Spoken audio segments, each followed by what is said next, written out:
اللہ کرے بزرگ کے فیضان سے کسی کے دل میں بات اتر جائے۔ ثعلبہ ابن عبد الرحمن ایک جوان، ابتدائی زندگی میں یہ وہ ثعلبہ نہیں ہے جن کا تذکرہ لوگ زکوٰۃ کے عنوان سے سنتے ہیں۔ نہ میں اس حدیث پہ کوئی تفسیرہ کرنا چاہتا ہوں، اس پہ کوئی بات نہیں کرنا چاہتا، لیکن یہ ضرور کہنا چاہتا ہوں کہ یہ وہ ثعلبہ نہیں ہے۔ ابن عبد الرحمن میں ان کے والد کے نام کے ساتھ ذکر کر رہا ہوں۔ ثعلبہ ابن عبد الرحمن ابتدائی جوانی میں ان کو حضور کا دامن نصیب ہو گیا، حضور علیہ السلام کے ہاتھوں پہ کلمہ پڑھا۔ کتنا خوش نصیب تھا وہ جوان جس کو میرے آقا کے ہاتھوں پہ کلمہ پڑھنا نصیب ہوا۔ جوانی کی ابتدا تھی اور حضور ہے ہی ایسے جو حضور کو دیکھ لیتا حضور کا گرویدہ ہو جاتا، حضور پہ نثار ہو جاتا، حضور سے عشق کرنے لگتا۔ جس نے آقا کو دیکھا آقا کا ہی ہو کر کے رہ گیا۔ میرے آقا سے عرض کرنے لگے، ثعلبہ آقا میں یہ چاہتا ہوں کہ اپنی زندگی کا زیادہ تر وقت آپ کے قدموں میں گزاروں۔ حضور اگر آپ مجھے اپنے یہاں رکھ لیں تو میں زیادہ تر ٹائم آپ کو دینا چاہتا ہوں۔ میرے کریم آقا کی ادا یہ تھی، حضور کسی کو نہ نہیں کہتے تھے۔ سرکار نے ثعلبہ کو فرمایا ٹھیک ہے۔ جب ثعلبہ حضور کی چوکھٹ پہ رات و دن رہنے لگے تو میرے آقا نے ان کو کچھ کام کی ڈیوٹی دے دی، لوگوں کو بلا کر لانا، جانوروں کو چارہ دینا، جو ہے وہ اگر قیدی ہیں تو ان کے اوپر نظر رکھنا، بہت سارے کام ثعلبہ کے ذمے پر تھے۔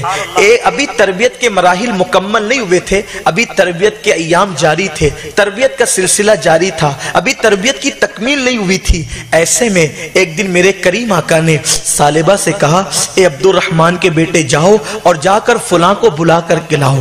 ثعلبہ گئے، لیکن چونکہ ابھی تربیت مکمل نہیں ہوئی تھی، تربیت کے دن چل رہے تھے، حضرت ثعلبہ ابن عبد الرحمن جب کسی کو بلانے کے لیے تشریف لے گئے تو دروازے پہ دستک دینے کی بجائے انہوں نے یہ کیا کہ دروازے کو دھکا دے دیا۔ اب جب دروازے کو دھکا دیا وہ دروازہ پورا جھٹ سے کھل گیا۔ اب جیسے وہ دروازہ کھلا تو منظر یہ دکھائی دیا کہ دروازے پر تو دستک دینی چاہیے تھی، اور اسلام کا قانون یہ ہے اگر کسی کے دروازے پہ دستک دو تو بھی وہاں کھڑے مت رہو بلکہ ہٹ جاؤ دائیں یا بائیں، تاکہ وہ دروازہ کھولے تو اس کے گھر میں تمہاری نظر نہیں پڑنا چاہیے، گھر میں بھی نظر نہیں پڑنا چاہیے۔ اسلام کا حسین قانون نظر کے حوالے سے یہ ہے۔ بلکہ میرے کریم آقا فرماتے ہیں اگر تمہیں کوئی کام نہیں ہے تو مسجد کی چھت پر اور اپنے گھر کی چھت پر مت چڑھا کرو۔ حضور نے چھت پر چڑھنے سے بلا کام کے بلا وجہ کے منع فرمایا ہے، کیونکہ جب تم اپنے گھر پر یا مسجد کی چھت پر چڑھو گے تو اونچائی کی وجہ سے جن کے گھر نیچے ہیں ان کے گھروں کے اندر تمہاری نظر چلی جائے گی۔ اس لیے میرے نبی نے چھتوں پر چڑھنے سے بھی منع فرمایا ہے۔ مسلمانوں یہ اسلام ہے، یہ کتابوں کے اندر ہے۔ کاش ہماری زندگی میں یہ اسلام آ جاتا تو آج شام کی سرزمین پر تمہارے گھر نہ جلائے جاتے، بیت المقدس میں تمہاری عورتوں کے ساتھ زنا بالجبر نہ کیا جاتا۔ البتہ ثعلبہ نے ابھی تربیت کے مراحل مکمل نہیں کیے تھے تو دستک دینے کی بجائے، عمر بھی چھوٹی تھی، جوانی کی شروعات تھی، دروازے کو دھکا دیا، دروازہ کھل گیا جھٹ سے، تو اس دروازے کے پیچھے ایک عورت بیٹھ کر غسل کر رہی تھی۔ اچانک ایک نظر اس عورت پہ پڑی، لیکن حضور کی تعلیم وہ یہ پا چکے تھے اگر کسی غلط منظر پر پہلی نظر پڑے تو قانون اسلام یہ ہے پہلی نظر خود سے پڑ گئی تو ٹکٹکی باندھ کر دیکھنا زنا ہے، فوراً نظر پھیر لو تو اب گناہ نہیں ہوگا، اب زنا نہیں کہلائے گا آپ کا، بلکہ اگر کسی غلط منظر پہ نظر پڑ جائے اور آپ فوراً نظر پھیر لیں، میرے نبی فرماتے ہیں اس سے پہلے جتنے گناہ کیے اللہ سارے گناہوں کی مغفرت کر دیتا ہے۔ جتنے گناہ اس سے پہلے، اس گناہ سے پہلے بلکہ یہ تو گناہ ہی نہیں ہوا، نظر پڑی آپ نے یہ کہ اللہ دیکھ رہا ہے، پھیر لیا، اللہ کے حبیب فرماتے ہیں سارے گناہ بخش دیے جائیں گے، اور اسی وقت جو آپ نے نظر پھیری ہے اس کا انعام یہ ملے گا کہ اللہ تعالیٰ اسی وقت 300 حوروں کے ساتھ آپ کا نکاح فرمائے گا۔ آپ زمین پر ہے اور جنت میں آپ کا نکاح 1 2 نہیں بلکہ 300 حوروں کے ساتھ ہو رہا ہے۔ یہ دنیا ختم ہونے والی ہے۔ اے میری قوم کے جوان، تجھے کس نے کیا نشہ دے دیا، تجھے کس نے کیا لاؤبالی پن سے آشنا کر دیا؟ میرے بھائی یہ زندگی ختم ہوگی، جو ختم نہیں ہونے والی زندگی ہے ذرا اس کی بہاروں کو تو دیکھ، اس کا لطف تو دیکھ، اس کی منزلیں تو دیکھ، اس کی آرائش تو دیکھ، اس کا حسن اور خوبصورتی تو دیکھ۔ بہرحال ثعلبہ کی نظر جیسے پڑی حضور علیہ अलैहिस्सलाम तो ये बता चुके थे कि अगर पहली नजर गलत मंजर पे पड़ जाए फौरन नजर फेर लो। उन्होंने नजर फेर ली, लेकिन जिनके रुतबे हैं सिवा, उनको सिवा मुश्किल है। जिनको रसूल पाक का सच्चा इश्क है, फिर उनकी तबीयत क्या है? दिल में खटक सी आई, दिल में इश्क रसूल ने कचोके लगाए। सालिबा, ईमान लाने के बाद तूने ये कौन सा मंजर देख लिया? एक औरत का नजर फेर ली, लेकिन फिर भी दिल में क्या देख लिया तूने? तूने क्या देख लिया? अब सालिबा का इश्क बोलने लगा, सालिबा का इश्क गुफ्तगू करने लगा। नजर पड़ी फेर ली, नजर पड़ी फेर ली, निगाह फेर ली, लेकिन अब सालिबा को एहसास हुआ। जरा तवज्जो दिल के कानों से बताओ। सालिबा ने नजर फेर ली, जैसी दिल में इश्क ने कचोके दिए, सालिबा को ऐसा लगा कि नबी तो सब जानते हैं। वो बापू ने अभी शेर पढ़ा था ना, सरे आईना सुनते हैं पसे दीवार सुनते हैं। तो वो जैसे सरे आईना और पसे दीवार सुनते हैं, तो वो सरे आईना भी देखते हैं और पसे दीवार भी देखते हैं। और सिर्फ दीवार नहीं, बल्कि वो जमीन पे बैठ के अर्श को देख। मेरे इमाम ने कहा, सरे अर्श पर है तेरी गुजर, दिले फर्श पर है तेरी नजर, मलकूत मुल्क में कोई शय नहीं वो जो तुझ पे आया नहीं। सब देखते हैं, सबके दिल देखते हैं, सबकी सोच देखते हैं, सबकी फिक्र देखते हैं, लेकिन अब सालिबा का जहन और दिल और दिमाग का इज़्तिराब देखें, आशिक की तड़प देखें। आसमान की तरफ नजरें उठाई और अल्लाह से कहा, ए अल्लाह मुझे माफ कर दे, और अगर मेरी माफी नहीं हो सकती तो जितनी बड़ी चाहे मुझे सजा दे दे, मैं हर बड़ी से बड़ी सजा सह लूंगा, लेकिन एक अर्जी है, मेरे इस गुनाह की इत्तला मेरे महबूब को मत होने देना। मेरे इस गुनाह की इत्तला मेरे महबूब को मत होने देना। बड़ी से बड़ी सजा तो बर्दाश्त कर सकता हूं, लेकिन इस गुनाह की इत्तला मेरे महबूब को होगी तो उनका दिल टूट जाएगा, उनका दिल दुख जाएगा, और मैं अपने हबीब का दिल दुखाना नहीं चाहता। जितनी बड़ी चाहे सजा दे दे, लेकिन मेरे महबूब को इस गुनाह की खबर मत होने देना। बस एक ही बात, अब पछतावा आ रहा है। आशिक का अंदाज क्या बोल रहा है? अल्लाह काश मैं पैदा न हुआ होता, न पैदा होता, न ये मंजर देखता, और न इसकी खबर मेरे महबूब को होती, न उनका दिल दुखता। मैंने क्या किया? अपने महबूब का दिल दुखाया। अल्लाह तेरे महबूब को ये खबर मत होने देना। बस हुजूर के पास नहीं गए, अपने घर भी नहीं गए। रिवायतों में आता है कि सालिबा इब्न अब्दुर्रहमान एक पहाड़ में चले गए। 1 दिन 2 दिन 3 दिन 4 दिन 5 दिन, हदीस में आता है 40 दिन तक भूखे प्यासे गार में बैठकर रो रहे, ए अल्लाह तेरे महबूब को इसकी खबर मत होने दे, या माफ कर दे या सजा दे दे, लेकिन तेरे हबीब को इसकी खबर मत होने देना। हुजूर अलैहिस्सलाम गाहे गाहे पूछते हैं, अरे वो सालिबा नहीं दिखता, मैंने उसको किसी को बुलाने भेजा था, कहाँ चला गया?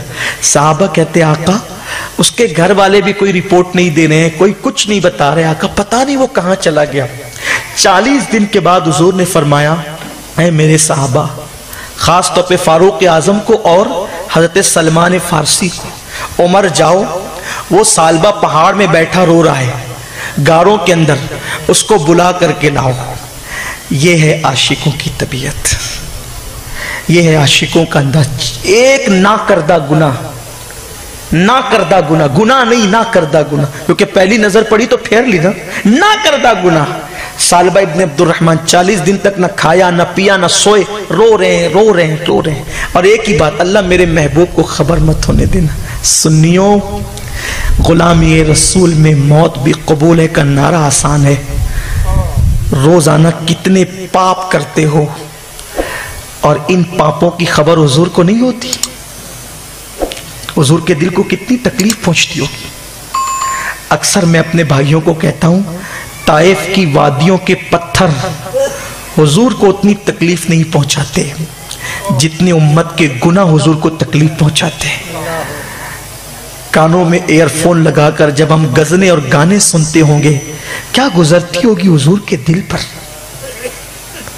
जब हम हराम और सूद अपने हलक के नीचे उतारते होंगे, क्या गुजरती होगी हुजूर के दिल पर। जब हमारी बेटियां बगैर दुपट्टों के बाजारों में फिरती होगी, क्या गुजरती होगी हुजूर के दिल पर। جب فجر کی نماز میں ہماری مسجدوں کا تالا کھولنے والا کوئی موجود نہیں رہتا ہوگا، کیا گزرتی ہوگی حضور کے دل پر؟ فجر کی نماز میں 2-3 بڈھوں کے سوا کوئی جوان نہیں آتا، اس وقت کیا گزرتی ہوگی حضور کے دل پر؟ نبی کی خوشیوں کو چھیننے کی کوشش کرنے والوں، نبی کا دل دکھا کے انہیں رلاؤ اور پھر یہ تصور کرتے ہو کہ قدرت تمہیں خوشیاں دے گی؟ اپنے اعمال سے نبی کے دل کو تکلیف پہنچاؤ، یہ تصور کرتے ہو کہ تمہارے آنگن میں رحمتوں کی برسات ہوگی؟ نہیں۔ سب سے زیادہ اگر انسانوں میں ہم پر کسی کا حق ہے تو وہ اللہ کے رسول کا حق ہے۔ ہم اگر جان بھی نہیں ان کے قدموں پہ نثار کر دیں تو بھی ان کی وفا کا حق ادا نہیں کر سکتے۔ لیکن کون کہے اس قوم کو یہودیوں کی طرح کپڑے، یہودیوں کی طرح کھانا، یہودیوں کی طرح سونا، یہودیوں کی طرح اٹھنا، یہودیوں کی طرح فکر، یہودیوں کی طرح تہذیب و تمدن سب تو گم ہو گئے۔ دین کہاں رہا؟ دین پر مر مٹنے کا جذبہ کہاں رہا؟ فاروق اعظم اور سلمان فارسی کو آقا نے کہا جاؤ، غار میں بیٹھا ہوا رو رہا ہے، بلا کر لاؤ۔ غار کی طرف آئے، جنگل میں دیکھا ایک چرواہا بکریاں چرا رہا ہے۔ جنگل میں چرواہا تھا۔ فاروق اعظم نے کہا اے چرواہے، تو نے ہمارے ساتھی ثعلبہ ابن عبد الرحمن کو دیکھا ہے؟ کہا تمہارا ساتھی عبد الرحمن کون ہے؟ عبد الرحمن کا بیٹا ثعلبہ کون ہے؟ میں نہیں جانتا، البتہ میں نے ایک ایسے بندے کو دیکھا ہے کہ جس کے دل میں جہنم کا بڑا خوف ہے اور وہ اللہ سے محبت کرتا ہے اور کسی کے عشق میں وہ ڈوبا ہوا ہے۔ کہا تجھے کیسے پتا؟ کہا کہ جب آدھی رات گزر جاتی ہے تو ایک بندہ اس غار سے آتا ہے اور سر پہ ہاتھ رکھ کے آسمان کی طرف رخ کر کے کہتا ہے کاش میں پیدا نہ ہوا ہوتا، مولا مجھے معاف کر۔ معافی نہیں ہو سکتی تو مجھے جو چاہے سزا دے دے، لیکن میرے محبوب کو میرے گناہ کی خبر مت ہونے دینا، ان کا دل دکھے گا، دل ٹوٹ جائے گا۔ فاروق اعظم نے کہا سلمان ہم اپنی اصل منزل پہ پہنچ گئے، ثعلبہ مل گیا۔ کہا کہاں ہے ثعلبہ؟ چرواہے نے کہا مجھے نہیں پتا وہ بندہ کہاں ہے، وہ آدھی رات کے بعد آتا ہے، اگر اس سے ملنا ہے تو آدھی رات تک رکو۔ فاروق اعظم اور حضرت سلمان فارسی اس چرواہے کے پاس رک گئے۔ آدھی رات ہوئی تو پھر آئے، دیکھا تو وہ ثعلبہ ہی تھے۔ فاروق اعظم نے سینے سے چمٹایا، کہا ثعلبہ چلو حضور بلاتے ہیں۔ اب ثعلبہ کا حال دیکھو۔ فاروق اعظم سے کہتے عمر کیا میرے گناہ کی خبر تمہیں ہو گئی؟ میرے گناہ کی اطلاع حضور کو ہو گئی؟ فاروق اعظم نے کہا ثعلبہ مجھے کچھ بھی نہیں پتا، بس حضور نے کہا کہ ثعلبہ کو لے آؤ، میں تمہیں لینے آیا ہوں۔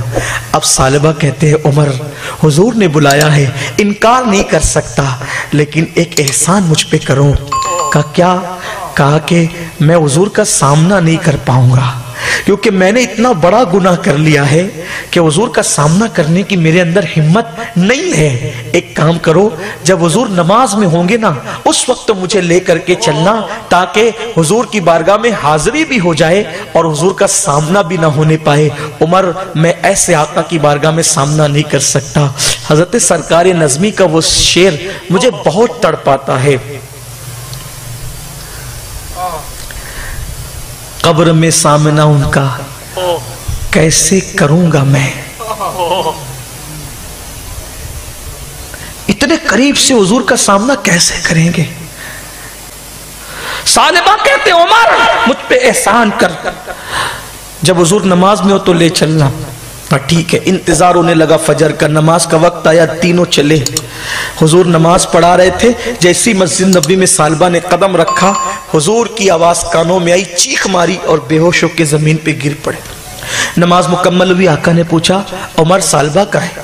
اس کی آقا وہ بے ہوش ہو گیا ہے۔ آقا نے ہاتھ ہلایا، ثعلبہ ثعلبہ اٹھو۔ ثعلبہ اٹھے، کہا کیا ہوا؟ کیا ہوا؟ پہلا جملہ حضور میرے گناہ کی آپ کو خبر ہو گئی، لیکن میرا کریم آقا آج جو عیب کسی پر نہیں کھلنے دیتے، کب وہ چاہیں گے میری حشر میں رسوائی ہو۔ سرکار نے کہا ثعلبہ میں تجھے ایک ایسی آیت نہ بتاؤں अगर कोई इस गुनहगार इस एक आयत को एक बार पढ़ लेता है तो अल्लाह उसके सारे गुनाह माफ कर देता है। वो आयत ये है, रब्बना आतिना फिद दुनिया हसना व फिल आखिरति हसना वकीना अज़ाबन्नार। जो इस आयत को पढ़ेगा उसके गुनाह बख्श दिए जाएंगे। सालबा ने रोते हुए कहा, मगर आका मेरा गुनाह बहुत बड़ा है। सरकार ने कहा, सालबा तेरा गुनाह नहीं बल्कि अल्लाह की रहमत पड़ी है। सालबा फिर रोने लगे। आका ने कहा, उठाओ सालबा को इसके घर पहुंचा दो। सालबा को घर पहुंचा दिया गया। 1 दिन 2 दिन 3 दिन 4 दिन 8 दिन गुजरे, मस्जिद में नहीं आए। सरकार ने कहा, सलमान मेरा सालबा कहाँ है? सलमान फारसी ने कहा, हुजूर वो तो रोता है सिर्फ रोता है। कहता है, अल्लाह मेरे गुनाह की मेरे महबूब को खबर मत होने देना। अगर उन्हें खबर हो गई तो उनका दिल टूट जाए, उनके दिल को तकलीफ पहुंचेगी। बस वो रोता ही है। हुजूर ऐसा लगता है अब वो जिंदा नहीं रहेगा, वो दुनिया से चला जाएगा, वो मरने के करीब है आका, वो नहीं रह सकेगा दुनिया में। सरकार ने कहा, चलो हम उसके पास चलते हैं, उसको हौसला देते हैं। सरकार उनके घर आए, सालबा के घर, और सालबा के बिस्तर पे बैठ गए। सरे बाली उन्हें रहमत की अदा लाई है, हाल बिगड़ा है तो बीमार की बनाई है। हुजूर बिस्तर पे बैठ गए, सालबा का सर उठाया और उठा करके कहा, क्या हाल है? अर्ज़ की, हुजूर मेरे जिस्म में खून नहीं बचा, ऐसा लगता है मेरे जिस्म में चोटियां दौड़ रही है। सरकार ने सर उठाकर अपनी गोद में रखा और उनके सर पे हाथ फेरने लगे। कितना अजीम है सालेबा इब्न अब्दुर रहमान। अरे नालैन अगर सर पे मिल जाए तो हम कहते हैं कि फिर कहेंगे कि हाँ ताजदार हम भी हैं। हुजूर के जानों पर सालेबा का सर है, हुजूर सर पे हाथ फेर रहे हैं। सालेबा ने धीर से हुजूर के हाथों से सर निकाला और हुजूर की गोद से सर हटाया और जमीन पर डाल दिया सर को। आका ने पूछा, सालेबा मैंने तेरा सर अपनी गोद में रखा, तूने सर को गोद से क्यों उतार लिया? सालेबा ने रोते हुए कहा, इन आंखों ने पाप किया है, इन आंखों ने जराइम किए हैं। ये आंखें इस काबिल नहीं है कि आपकी पाकीज़ा गोद में रहे। आपकी गोद बहुत मुकद्दस है, ये आंखें बड़ी पापी है। ये आंखें जिस सर में लगी हो वो सर इस काबिल नहीं कि आपकी गोद में रह सके। रोने लगे। सरकार ने फिर करम किया, फिर सर उठाया और उठा करके फिर गोद में रखा। सालेबा ने फिर सर गिरा दिया। आका मेरे माँ बाप आप पे कुर्बान, सरकार ये सर इस काबिल नहीं कि आपकी पाकीज़ा गोद में रह सके। अभी मुहिब और महबूब की ये अदाएं देखी जा रही थी। अल्लाह ने जिब्रील से कहा, जा मेरे महबूब को सलाम बोल और उसके बाद कहना कि ऐ हबीब, अल्लाह कहता है कि सालेबा ना करदा गुनाह पर इतना नादिम और शर्मिंदा है, इतना रो चुका है, इतना अफसोस कर चुका है, इतनी आहें भर चुका है। अल्लाह को इसकी अदा इतनी पसंद आई, अल्लाह फरमाता है सालेबा ये एक गुनाह नहीं बल्कि पूरी कायनात के पापियों के बराबर भी अगर कयामत में गुनाह लेकर आएगा तो भी अल्लाह उसकी निदामत के सदके उसको बख्श देगा। सालेबा को ये खबर सुनाओ, सालेबा को ये बात बताओ। अल्लाह अकबर। हुजूर ने सालेबा के हवाले से जब सहाबा को कहा, सहाबा मचल गए, क्या हुक्म आ गया? और कहने लगे, आका जल्दी से सालेबा को बताइए ना, अभी सालेबा उठ के खड़ा होगा, अभी उसकी सब बीमारी चली जाएगी, अभी उसके जिस्म में ताकत आ जाएगी, फिर वो आपकी खिदमत के काबिल हो जाएगा, वो मस्जिद नबी में आने जाने के काबिल हो जाएगा। आका ने कहा, सालेबा अल्लाह ने तेरे लिए क्या कहा पता है? सालेबा ने इसकी, हुजूर क्या कहा? क्या कहा? आका ने कहा, सालेबा अल्लाह कहता है तू इतना शर्मिंदा हुआ, नादिम हुआ, अगर ये एक गुनाह नहीं सारी कायनात के बराबर भी तू गुनाह लाएगा ना, अल्लाह तुझे बख्श देगा।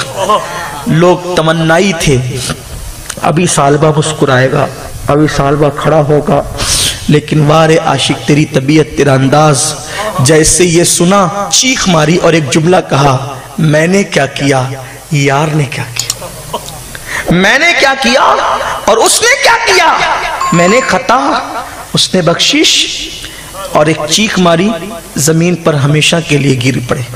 लोगों ने हिलाया, जिस्म ठंडा हो चुका था। आका ने कहा, ये दुनिया से जा चुका है, अब इसको कफन पहनाओ, गुस्ल दो, कफन पहनाओ, और जब जनाजा तैयार हो जाए ना तो मुझे बुलाने आना, मैं इसके जनाजे में खुद शिरकत करूंगा।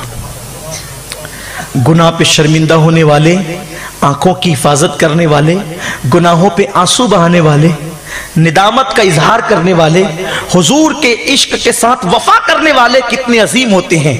जब सालेबा का जनाजा उठा मदीने की सरजमीन पर, अल्लाह के हबीब को इत्तला दी गई, हुजूर जनाजा तैयार हो गया, उठा लिया गया, तशरीफ लाएं। जब हुजूर जनाजे में आए तो अल्लाह के रसूल पैर रखकर नहीं बल्कि उंगलियां रखकर चलते थे। सालेबा इब्ने अब्दुर्रहमान के जनाजे में अल्लाह के रसूल उंगलियां रखकर चलते थे। किसी ने उंगलियां रखकर चलते हुए देखा तो पूछा, आका आप पर हमारे माँ बाप कुर्बान, इस तरह हमने कहीं चलते नहीं देखा और आप सालेबा के जनाजे में उंगलियां रखकर चलते हैं। आका फरमाते हैं, जो मैं देखता हूं वो तुम नहीं देखते। सालेबा ने एक नाकर्दा गुनाह पर इतने आंसू बहाए, इतना शर्मिंदा हुआ, अल्लाह ने उसके जनाजे में शिरकत के लिए आसमान के फरिश्तों को जमीन पे उतार दिया।